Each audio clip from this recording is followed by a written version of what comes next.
అన్న మీ పేరు చెప్పి మాట్లాడండి. నా పేరు కోడు రామచంద్రయ్య, నెల్లూరు జిల్లా కావలి మండలం వెంకటేశ్వర అన్నగారిపల్లి పంచాయతీ రామచంద్రయ్య అన్న. రామచంద్రయ్య అన్న ఇక్కడ స్థానిక మత్స్యకారులు మేము సుమారుగా ఇక్కడ ఉన్న హార్బర్ విషయానికి వస్తే ఉన్న 80 ఎకరాలు మాకు సరిపోవు అన్న, మాకు సరిపోవు. మా ఎట్లా అంటే ఇప్పుడు ఉండి ఆల్రెడీ 4 జిల్లాల మత్స్యకారులకి మరపడవలు 70 మరపడవలు ఉన్నాయి.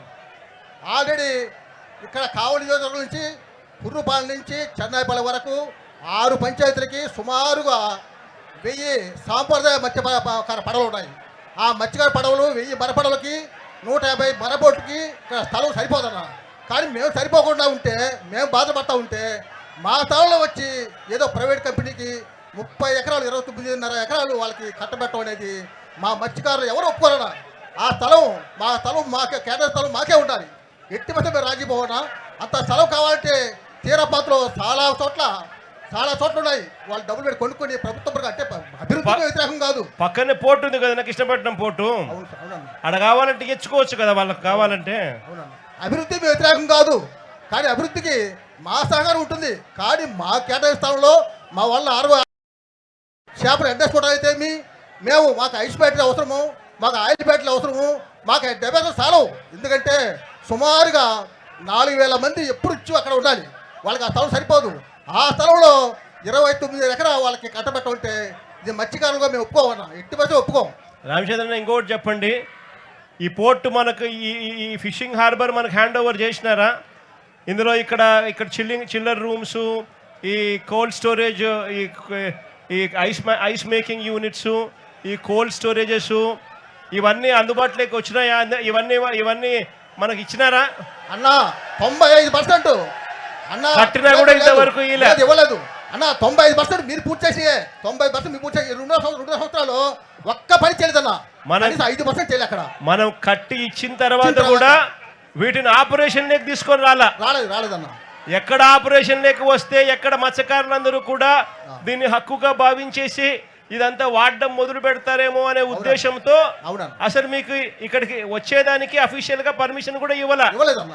ఇంతవరకు కోల్డ్ స్టోరేజ్ లో అందుబాటులో ఉన్న వాడే కార్యక్రమం జరగడంలా, ఇంతవరకు చిల్లర్ రూములు అందుబాటులో ఉన్న వాడేదానికి మీకు పర్మిషన్ ఇవ్వడం లేదు. ఇంతవరకు ఐస్ మేకింగ్ యూనిట్ తయారైపోయినా కూడా ఇంతవరకు మాడుకునేదానికి మీకు పర్మిషన్ ఇవ్వలేదు. ఫిష్ అదే రకంగా మీ బోట్ల రిపేర్ల కోసం మీకు బోట్ల రిపేర్ షెడ్లను కూడా ఉపయోగించుకునే కార్యక్రమం అది కూడా జరగడంలా. షెడ్లు తయారైనా మీకు ఇవ్వడంలా. అదే పనిగా నెట్ మెండింగ్ సౌకర్యాలు కూడా, నెట్లను రిపేర్ చేసుకునే సౌకర్యాలు కూడా తయారైనా కూడా మీకు ఇచ్చే కార్యక్రమం జరగలా. ఇవన్నీ ఏమి చేయలే. అంటే కేవలం మొట్టమొదటి రోజు నుంచి కూడా దీన్ని ప్రైవేట్ వాళ్ళకి ఇవ్వాలా అన్న దుర్బుద్ధితోనే అడుగులు ముందుకు పడ్డాయి. అవునండి. తర్వాత కడలు పరిస్థితికి వస్తే మా వాళ్ళు 15 సంవత్సరాల నుంచి మీకు అర్జీలు ఇచ్చి ప్రభుత్వానికి, ఎమ్మెల్యేలకి, ఎంపీలకి, కలెక్టర్కి అర్జీ ఇచ్చి వ్యాసారిపోయిన తర్వాత మా వాళ్ళకి కష్టార్జితంగా కృష్ణాపురం వాళ్ళైతేనేమి, శ్రీనివాసపురం అయితేనేమి తిరుపతి జిల్లాలో, తర్వాత ఇక్కడ కావలి మండలంలో చెన్నైపాలెం అయితేమి, వాళ్ళు సావు బతుల మధ్య కొట్టించుకొని, వాళ్ళు ఖండించుకొని, రాళ్లతో కొట్టించుకొని వాళ్ళు బోట్లు పట్టారన్న. పెట్టిన తర్వాత మేము 4 జిల్లాల గ్రామాలు 120 గ్రామాలు మేము మాట్లాడుకుని రోజు ఒక గ్రామం కాపలా ఉంటున్నాం.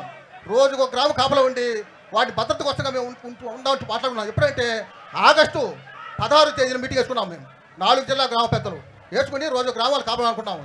ఈ లోపల మెరైన్ పోలీస్ అయితేనేమి, సివిల్ పోలీస్ అయితే మత్స్య డిపార్ట్మెంట్ వీళ్ళంతా వచ్చి మీ కాపలా అవసరం లేదు, మేము షీల్డ్ చేస్తున్నాం, దాన్ని మా భద్రతలో ఉంది, మేము రోజుకి 5 మంది పోలీసులు, సివిల్ పోలీసు, మెరైన్ పోలీసులు కోర్టు పెట్టి కాపలా ఉంటున్నాం, మీ సలహా మాకు అవసరం లేదు, మాది మా సోదరుని చెప్పారన్న. అనుకోకుండా మొన్న మార్చి 16వ తేదీన బోట్లు మాయమైపోయిందన్న. మరి కోస్ట్ గార్డ్ ఏం చేశారు, మెరైన్ పోలీస్ ఏం చేశారు, సివిల్ పోలీస్ ఏం చేశారు, ఫిషీ డిపార్ట్మెంట్ ఏం చేసిందన్న? అంతా కలిసి కూడా మా మత్స్యకారుని ఇది మోసం చేయడం అన్న. అంటే ఎఫ్ఐఆర్ కట్టిన బోట్లను, సీజ్ చేసిన బోట్లను, అవునన్న, పోలీస్ కస్టడీలో ఉన్న బోట్లను, అవునన్న, ఈ బోట్లు వీళ్ళంతా కుంభక్కై వీళ్ళే దొంగలించినారు. అంతేనా?